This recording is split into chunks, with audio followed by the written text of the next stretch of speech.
So a while ago I made a batch of these Hope Rocks and had a lot of questions about how I got this kind of marbleized effect in the background. So I've been playing with it a bit and I think I have a few fun ideas worked up for you. So let me show you the basic tools. You might have seen a similar kind of effect created using a balloon where you smush it onto a surface and it creates kind of a marbled paint pattern. Well, these are this is working with the similar idea, but with a little bit more refined tool. So these are intended for nail art, I believe. I got these on Amazon. I'll drop a link in the tutorial. This is called Born Pretty. And I have them in a couple of different sizes. And they're just basically a clear silicone pad sitting inside a little holder. And they're used to stamp images onto your fingernails, but I've been using them with acrylic paint and they are really fun to play with. So not too expensive. You can wash them, reuse them lots of times. A little easier than a balloon having to pop it and throw it away every time too. Okay, let me show you the basic idea. So I keep my paint for these kind of projects in little needle nose bottles. This is just a craft acrylic. I like Deco Art as my brand, mostly because it's what's really available at my locally owned craft store, but also it just seems to have a little more opaqueness than some of the other brands I've played with. So I just stick them in these various bottles, and in order to apply to the silicone, I've kind of played with two different techniques. One is applying directly onto the pad, one is applying onto a plate or some kind of surface and then picking it up. So the main idea, though, and the reason for these applicator bottles is that you want a kind of thin, uniform layer. You could use a brush, dip it into a puddle of paint and apply it that way. I like this just because I feel like I have a little more control and I waste a little less paint. So all I'm doing here is loosely applying. I'm going to do a little rainbow kind of pattern. And you want a good amount of coverage. A couple of holes and gaps are okay because this paint is going to move and kind of close those spaces, but you don't want it to be dripping. You want a sort of thin layer, and you can use whatever tool you're using. In my case, just the tip of this bottle to kind of move it around.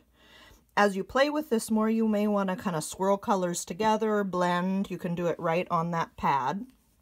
And once you do a few attempts, you'll see how versatile this is and how many options. I think kids would really enjoy this. It's very easy. Okay, so I'm gonna go finish it up with some blue.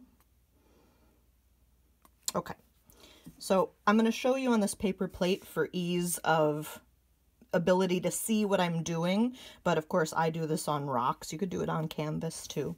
And the nice thing about these is when you turn it over, you can see right through. So unlike a balloon or something else you might use, I use sponges for similar effects, but you can't see what you're doing. So when you press this down onto the surface, you can see the paint moving, and you can kind of decide how much you want to smush it around, tip it, or how much pressure you're going to apply.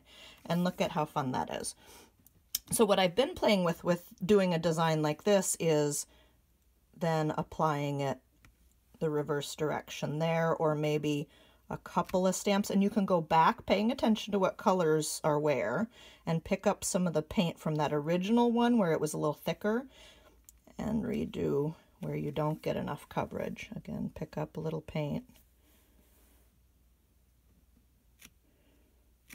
Okay, so that's the basic idea, and you can see that it's very forgiving, and you can play with a lot of different versions of colors or patterns and ways to apply this.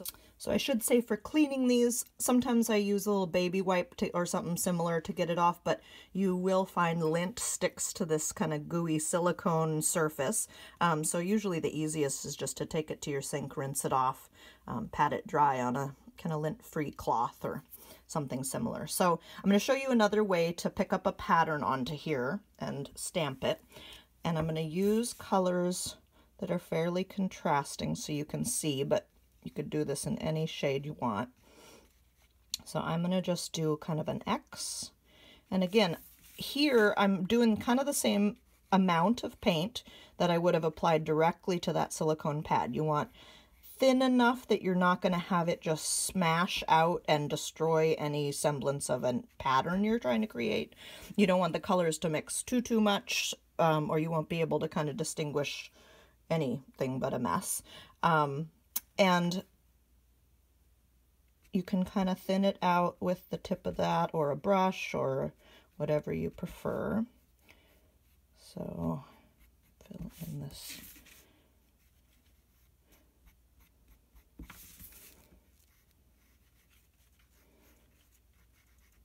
Okay. So I'm going to just kind of watch where my pattern's going right through the back of this.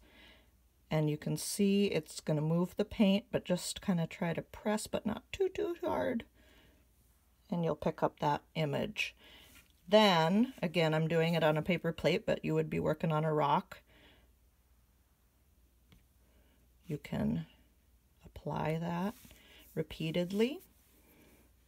And depending, you know, you're running out of paint, so again, you can go back, stamp in that original. When you start running out of paint too much, go back to your original image and be sure to line your colors up as best you can. But again, this is kind of loose, and the mushiness of it and the tie-dye kind of effect is fun, so imprecise is okay. But you can see I could get a repeating pattern if I kept going. Oops, sometimes that happens. This pops out. Just lift it and put it back in. You may need to clean it after an application like that. But you can see how you can get some fun shapes, and the way the paint mixes together can look really neat. Okay, so I wanted to show you how I created this one, since I had a lot of questions from people about that. The biggest thing is to make sure that you're picking two paint colors that contrast pretty well, because the paint does move into, the two colors move together, and you'll just lose all sense of the two colors if they're too similar. So I start by just putting a ring around the outside. And again, kind of smashing it down to a thinner layer.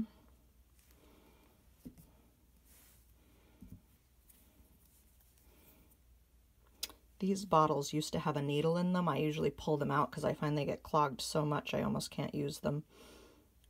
Again, these bottles are available on Amazon. I get most of my supplies there. Okay, so something along those lines.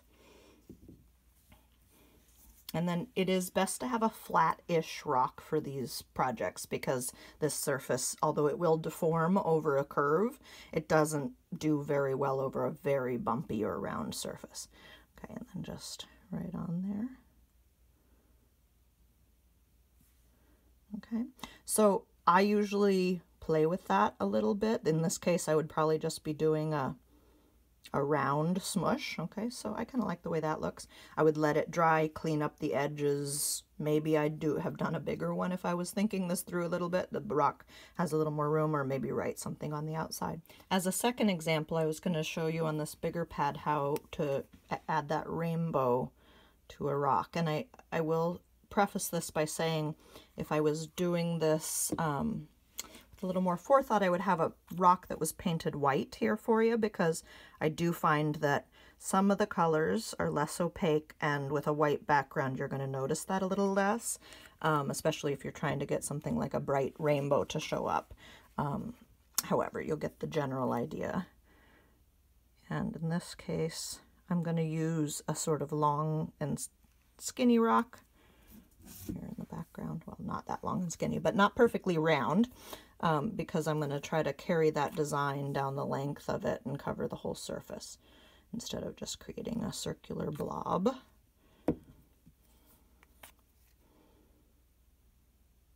Also, if you're doing this and you find that the paints that you're using really aren't giving you good coverage, a good trick is to add a little white. It will change, of course, the, you know, how light or dark your color is, but white just helps things be a little more opaque and cover a little better. Okay, so again, just looking kind of through the back of this. Let's start, and let's make sure that's the better side.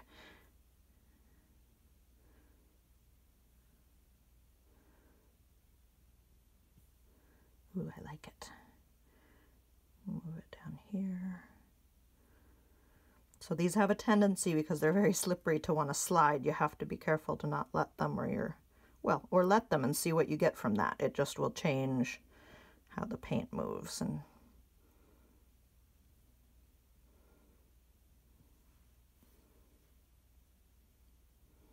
okay, something like that. And then you can kind of look at what you have left. I want to add a little more red up here.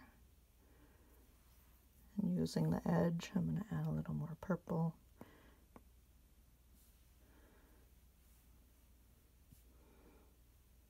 You don't want to overwork it, but sometimes going back and just another dab will give you a cool effect.